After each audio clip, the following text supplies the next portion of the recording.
బతుకంటే బొమ్మల ఆట అని తెలుసు,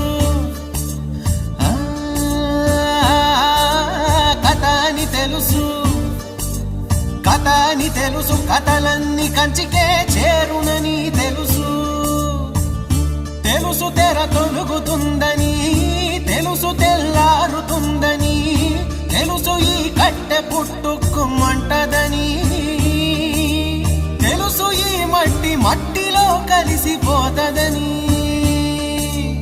ఎన్ని తెలిసి ఇరకాటంలో పడిపోతావు ఎందుకని? మాయ